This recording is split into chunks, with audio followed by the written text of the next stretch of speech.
Thank you very much. Thank you. Well, thank you, President Powers, Provost Fenves, deans, members of the faculty, family and friends, and most importantly, the class of 2014. It is indeed an honor for me to be here tonight. It's been almost 37 years to the day that I graduated from UT. I remember a lot of things about that day. I remember I had a throbbing headache from a party the night before.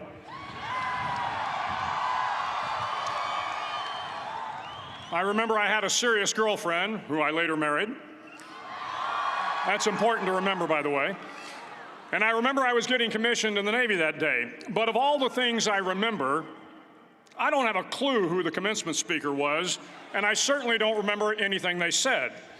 So acknowledging that fact, if I can't make this commencement speech memorable, I will at least try to make it short. So the university's slogan is, "What starts here changes the world." Well, I've got to admit, I kind of like it. What starts here changes the world. Tonight, there are almost 8,000 students, or there are more than 8,000 students graduated from UT. So that great paragon of analytical rigor, Ask.com, says that the average American will meet 10,000 people in their lifetime. 10,000 people, that's a lot of folks. But if every one of you changed the lives of just 10 people, and each one of those people changed the lives of another 10 people, and another 10, then in 5 generations, 125 years, the class of 2014 will have changed the lives of 800 million people. 800 million people. Think about it. Over twice the population of the United States. Go one more generation, and you can change the entire population of the world, 8 billion people. If you think it's hard to change the lives of 10 people, change their lives forever, you're wrong. I saw it happen every day in Iraq and Afghanistan.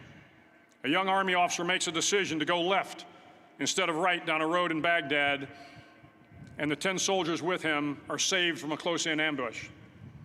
In Kandahar province, Afghanistan, a non-commissioned officer from the female engagement team senses that something isn't right and directs the infantry platoon away from a 500-pound IED, saving the lives of a dozen soldiers. But if you think about it, not only were those soldiers saved by the decisions of one person, but their children were saved, and their children's children. Generations were saved by one decision, one person. But changing the world can happen anywhere, and anyone can do it. So what starts here can indeed change the world. But the question is, what will the world look like after you change it? Well, I'm confident that it will look much, much better.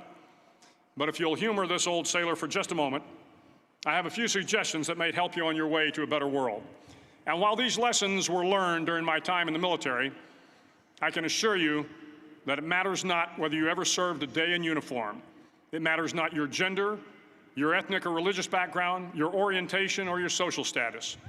Our struggles in this world are similar, and the lessons to overcome those struggles and to move forward, changing ourselves and changing the world around us, will apply equally to all. I've been a Navy SEAL for 36 years, but it all began when I left UT for basic SEAL training in Coronado, California. Basic SEAL training is 6 months of long, torturous runs in the soft sand, midnight swims in the cold water off San Diego, obstacle courses, unending calisthenics, days without sleep, and always being cold, wet, and miserable.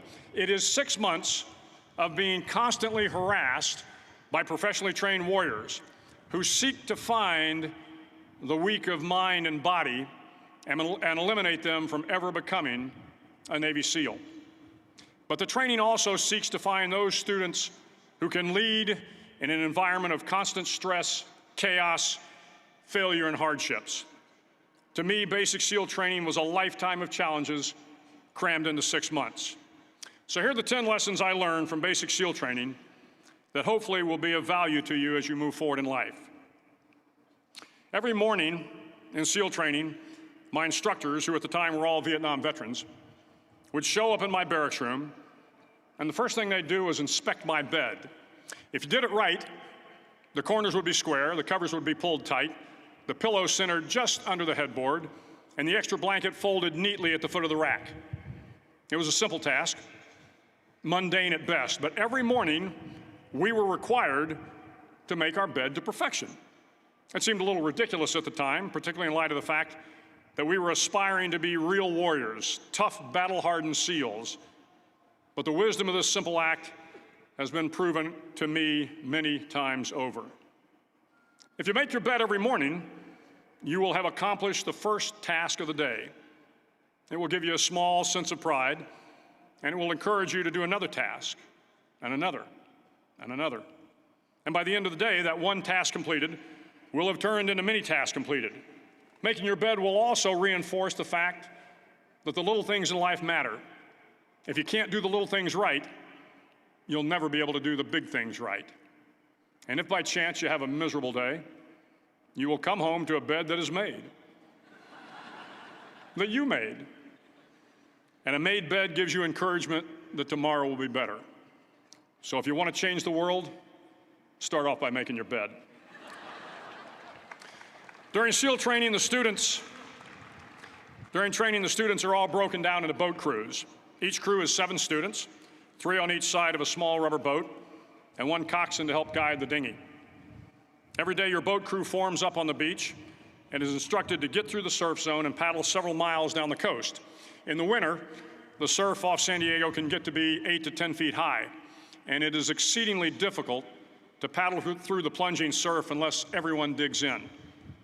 Every paddle must be synchronized to the stroke count of the coxswain. Everyone must exert equal effort, or the boat will turn against the wave and be unceremoniously dumped back on the beach. For the boat to make it to its destination, everyone must paddle. You can't change the world alone. You will need some help. And to truly get from your starting point to your destination takes friends, colleagues, the goodwill of strangers, and a strong coxswain to guide you. If you want to change the world, find someone to help you paddle. Over a few weeks of difficult training, my SEAL class, which started with 150 men, was down to just 42. There were now 6 boat crews of 7 men each. I was in the boat with the tall guys, but the best boat crew we had was made up of the little guys, the Munchkin crew, we called them. No one was over 5'5". The Munchkin boat crew had 1 American Indian, 1 African American, 1 Polish American, 1 Greek American, 1 Italian American, and 2 tough kids from the Midwest. They out-paddled, outran, and outswam all the other boat crews. The big men in the other boat crews would always make good-natured fun of the tiny little flippers the Munchkins put on their tiny little feet prior to every swim.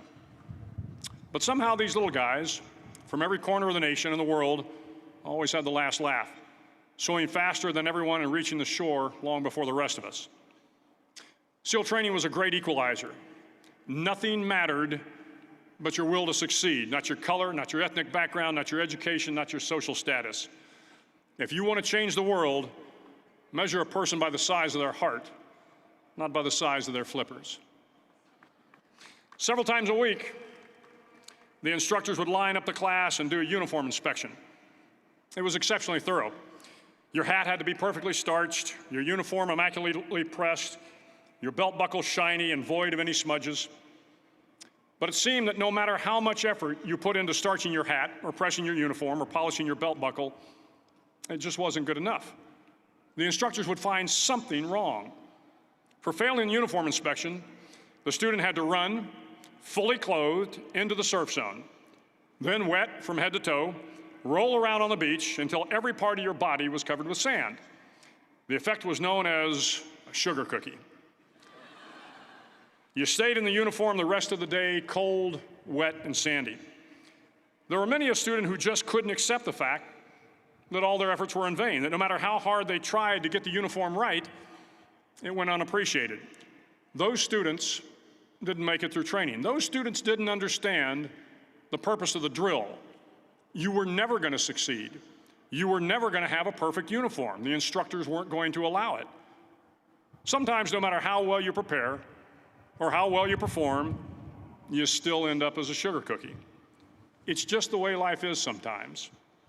If you want to change the world, get over being a sugar cookie and keep moving forward. Every day during training, you were challenged with multiple physical events: long runs, long swims, obstacle courses, hours of calisthenics, something designed to test your mettle. Every event had standards, times you had to meet. If you failed to meet those times, those standards, your name was posted on a list, and at the end of the day, those on the list were invited to a circus. A circus was 2 hours of additional calisthenics, designed to wear you down, to break your spirit, to force you to quit. No one wanted a circus. A circus meant that for that day, you didn't measure up. A circus meant more fatigue, and more fatigue meant that the following day would be more difficult, and more circuses were likely. But at some time during SEAL training, everyone made the circus list. But an interesting thing happened to those who were constantly on the list. Over time, those students who did 2 hours of extra calisthenics got stronger and stronger. The pain of the circuses built inner strength and physical resiliency. Life is filled with circuses. You will fail. You will likely fail often. It will be painful. It will be discouraging. At times, it will test you to your very core. But if you want to change the world, don't be afraid of the circuses. At least twice a week, the trainees were required to run the obstacle course.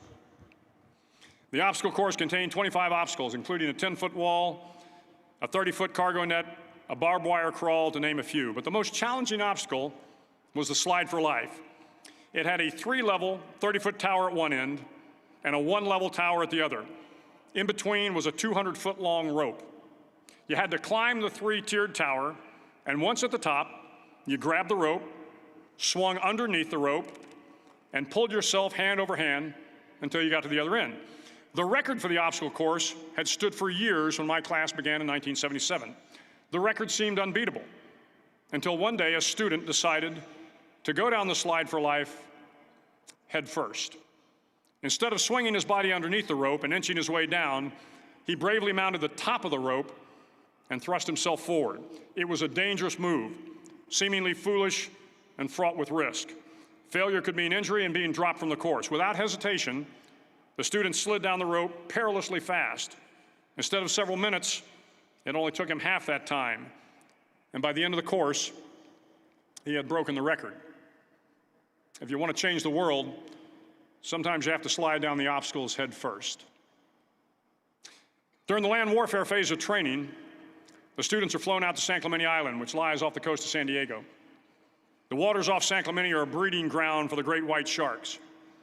To pass SEAL training, there are a series of long swims that must be completed. One is the night swim.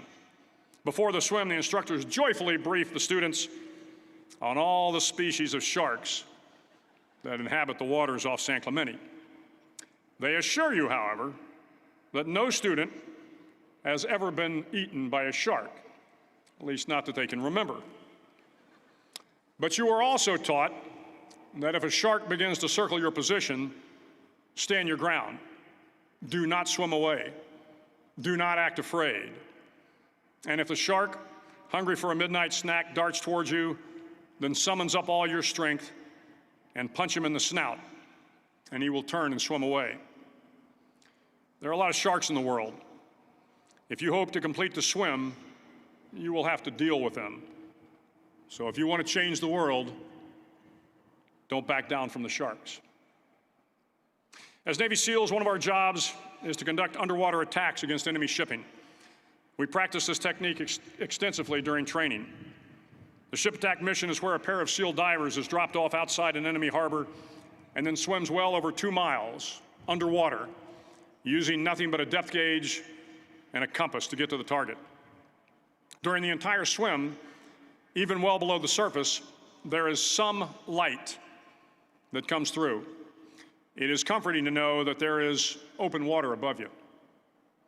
But as you approach the ship, which is tied to a pier, the light begins to fade. The steel structure of the ship blocks the moonlight. It blocks the surrounding street lamps. It blocks all ambient light. To be successful in your mission, you have to swim under the ship and find the keel, the center line, and the deepest part of the ship.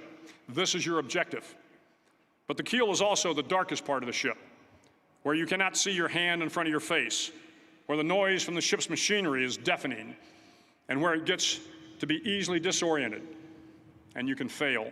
Every SEAL knows that under the keel, at that darkest moment of the mission, is a time when you need to be calm, when you must be calm, when you must be composed, when all your tactical skills, your physical power, and your inner strength must be brought to bear. If you want to change the world, you must be your very best in the darkest moments. The 9th week of training is referred to as Hell Week. It is 6 days of no sleep, constant physical and mental harassment, and one special day at the Mud Flats. The Mud Flats are an area between San Diego and Tijuana where the water runs off and creates the Tijuana Sloughs, a swampy patch of terrain where the mud will engulf you.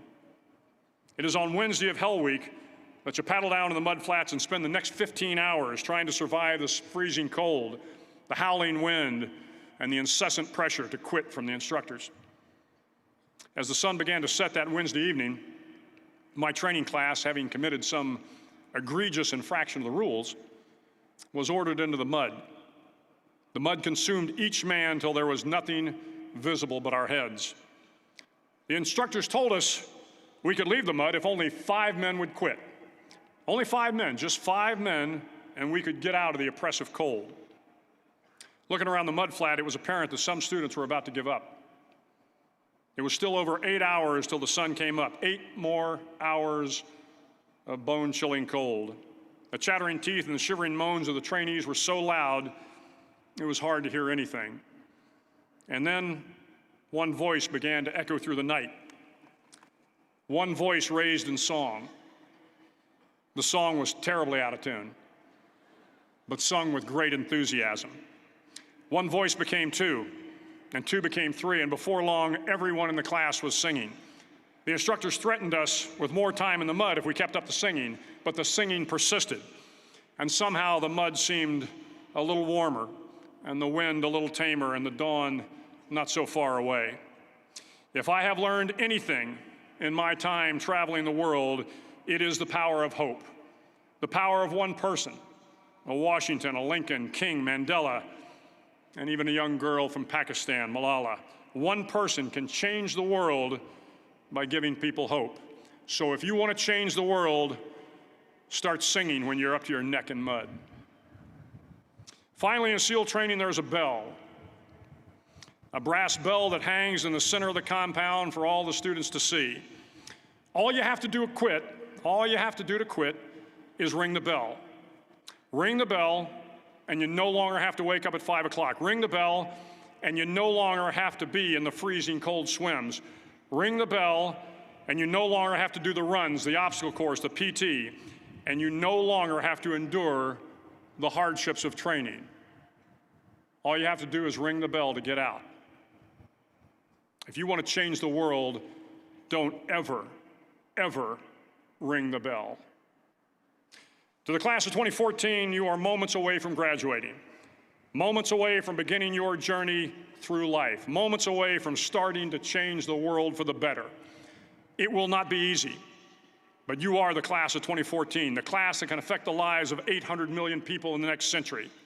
Start each day with a task completed. Find someone to help you through life. Respect everyone. Know that life is not fair and that you will fail often.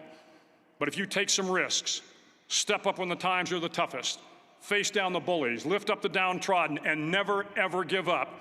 If you do these things, the next generation and the generations that follow will live in a world far better than the one we have today. And what started here will indeed have changed the world for the better. Thank you very much. Hook 'em horns.